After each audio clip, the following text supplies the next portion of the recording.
IT world में इन्फोसिस आज एक बड़ा नाम बन चुका है और इसकी वैल्यूएशन करीब $100 बिलियन है। बट क्या आपको पता है कि ये शुरुआती दिनों में बंद होने की कगार पे थी?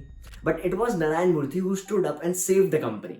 इन्फोसिस सिर्फ 10,000 रुपए की छोटी सी इन्वेस्टमेंट से शुरू होकर आज $1 बिलियन का एम्पायर बन चुका है और काफी सारे एस्पायरिंग एंटरप्रेन्योर्स इसको मिमिक करने की सोच रहे होंगे। लेकिन आज 2024 में क्या सिर्फ सुनने पर चलना सही होगा?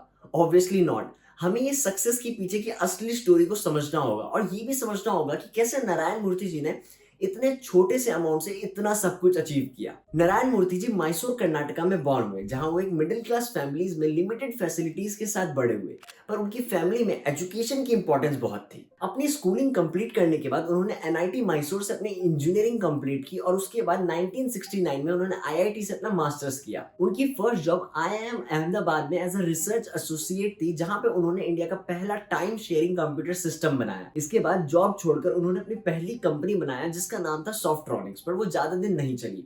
करीब करीब 1.5 साल वहां काम करने के बाद उन्हें रियलाइज हुआ कि कंपनी लॉस में जा रही है, तो उन्हें फिर ये कंपनी बंद करनी पड़ गई। इसके बाद नारायण मूर्ति जी को अपने परिवार का खर्चा चलाने में भी काफी मुश्किलें आने लगी, इसीलिए उन्होंने पटनी कंप्यूटर सिस्टम में एज आईटी इंजीनियर के तौर पे काम किया, पर यहाँ भी वो अपनी जॉब से सेटिस्फाइड नहीं थे। एंड देन इसके बाद इसी कंपनी के 6 कलीग्स के साथ मिलकर उन्होंने रिजाइन दिया और फिर से अपनी खुद की कंपनी बनाने का डिसाइड किया। लेकिन बिजनेस चलाने के लिए नारायण मूर्ति जी के पास बिल्कुल भी पैसे नहीं थे, तो उन्होंने ये चीज अपनी वाइफ विश्वेश्वर मूर्ति जी के साथ शेयर की, उन्हें अपनी प्रॉब्लम बताई, तो उनकी वाइफ ने वो 10,000 रुपए उन्हें दिया कंपनी को शुरू करने के लिए। पैसा मिलने के बाद उनकी कंपनी की फाउंडेशन तो शुरू हो गई, बट एक और प्रॉब्लम थी कि ऑफिस कहाँ सेटअप करे।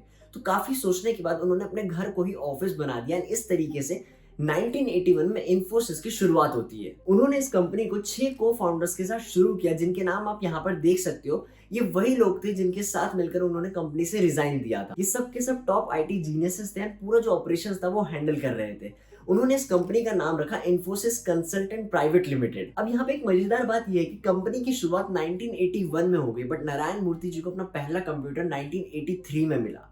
अब पहला कंप्यूटर मिलने के बाद कंपनी का काम तो शुरू हो गया था और कुछ ही टाइम में वो पुणे से बैंगलोर शिफ्ट हो गए, जहां से उन्होंने पूरा का पूरा जो ऑपरेशन था उसको चलाया। एस्टेब्लिशमेंट के बाद 1987 में इन्फोसिस ने एक अमेरिकन कंपनी के साथ पार्टनरशिप की, लेकिन ये पार्टनरशिप बिल्कुल भी अच्छी नहीं रही। ये जो डील थी बिल्कुल भी अच्छी नहीं रही और इससे कंपनी को काफी ज्यादा नुकसान हुआ, जिससे ये कंपनी अपनी शुरुआती दिनों में फिर से लौट गई थी। इस डाउनफॉल को देखकर मिस्टर अशोक अरोड़ा, जो कि को फाउंडर थे, उन्होंने कंपनी को छोड़ने का डिसीजन लिया और साथ ही बाकी जो को फाउंडर्स थे वो भी काफी ज्यादा परेशान थे कंपनी की ग्रोथ को लेके। यहाँ तक कि कंपनी को बंद करने का भी सोच लिया था। जो सिचुएशन थी वो काफी ज्यादा खराब हो चुकी थी। लेकिन मिस्टर नारायण मूर्ति नहीं चाहते थे कि ऐसा हो। उन्होंने एक एक करके सभी मेंबर्स को समझने की कोशिश की, सबसे बात की और गलतियों को भी समझने की कोशिश की। उसके बाद उन्होंने जितने भी को फाउंडर्स थे उनको मना लिया कंपनी के साथ रहने के लिए और फिर धीरे धीरे कंपनी अच्छा परफॉर्म करने लग गई, अपने ट्रैक पर आने लग गई। एंड देन 1992 में इन्फोसिस का नाम बदल कर दिया इन्फोसिस टेक्नोलॉजीज प्राइवेट लिमिटेड। इसके बाद कंपनी ने इंडियन मार्केट में अपनी जगह बनाना शुरू किया। 1993 में एक बहुत बड़ा माइलस्टोन अचीव किया जब उन्होंने इसका आईपीओ लॉन्च करने का फैसला किया, इंडियन स्टॉक एक्सचेंज पर इसको लिस्ट करने का सोचा। उस वक्त कंपनी का ओवरऑल रेवेन्यू जो था वो इतना अच्छा था नहीं, इसीलिए जो इन्वेस्टर्स थे वो कंपनी की ग्रोथ को लेकर काफी ज्यादा डाउटफुल थे। एंड यही वो रीजन था कि जो उनका आईपीओ था वो 30% अंडर सब्सक्राइब रहा। पर इसके बाद भी कंपनी ने $4.4 मिलियन की फंडिंग रेज की, जो कंपनी की ग्रोथ के लिए काफी ज्यादा क्रूशियल था और हेल्पफुल था। जहां कंपनी के 13% स्टेक्स तो स्टैनली मॉर्गन ने ही खरीद लिए थे। ग्रोथ इतनी ज्यादा एक्सपोनेंशियल थी कि 1993 में उनके एक शेयर का प्राइस 95 रुपीज था। वहीं 1999 यानी कि 6 साल बाद ही उनके एक शेयर का प्राइस 8100 रुपीज था। इसके बाद 1999 में इन्फोसिस ने फिर से एक बहुत बड़ा माइलस्टोन अचीव किया जब ये कंपनी 1999 में पहली आईटी कंपनी बनी जो अमेरिकन स्टॉक एक्सचेंज पर लिस्ट हुई। मार्च 2000 के एंड तक कंपनी का जो रेवेन्यू था वो $200 मिलियन तक पहुंच गया था। वहीं 2001 तक ये रेवेन्यू डबल होकर $400 मिलियन तक पहुंच गया था। लेकिन 2001 की शुरुआत में स्टॉक मार्केट के डाउन टर्न के दौरान इन्फोसिस की जो ग्रोथ थी वो थोड़ी स्लो हो गई थी, पर फिर भी कंपनी एक अच्छी ग्रोथ एंजॉय कर रही थी। एशिया वीक सर्वे पोल में मिस्टर मूर्ति को 2000 के लिए एशिया के टॉप 50 सबसे पावरफुल लोगों में से चूज किया गया।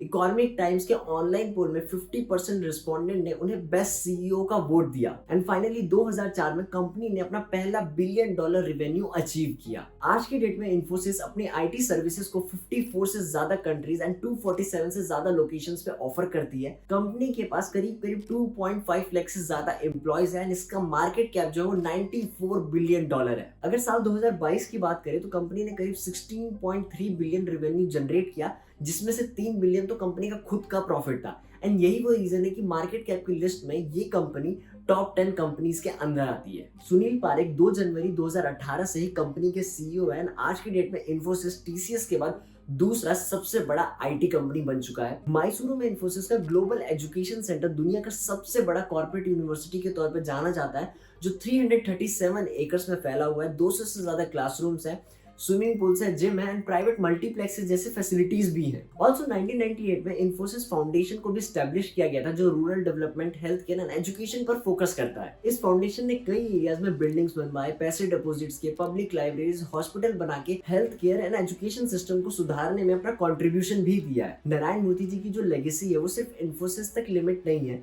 काउंटलेस एंटरप्रेन्योर्स को उन्होंने मोटिवेट किया है। उनका एथिकल बिजनेस प्रैक्टिसेस पर जो एम्फोसिस है वो फ्यूचर जनरेशन के टेक इंडस्ट्री के लीडर्स के लिए एक बेंचमार्क भी सेट करता है। उनसे यहाँ पर एक बहुत ही ज्यादा इंपॉर्टेंट चीज ये सीखी जा सकती है कि hard work, ethical practices and social responsibility से हम एक ग्रेट सक्सेस को अचीव कर सकते हैं जब हम सोसाइटी पे एक पॉजिटिव इम्पैक्ट डालते हैं। सो ये था एक छोटा सा डिस्कशन नारायण मूर्ति जी और इन्फोसिस को लेके। अगर आपको ये वीडियो पसंद आई हो तो अपने दोस्तों के साथ जरूर शेयर करना एंड फाउंडर ग्राफी को सब्सक्राइब कर लेना।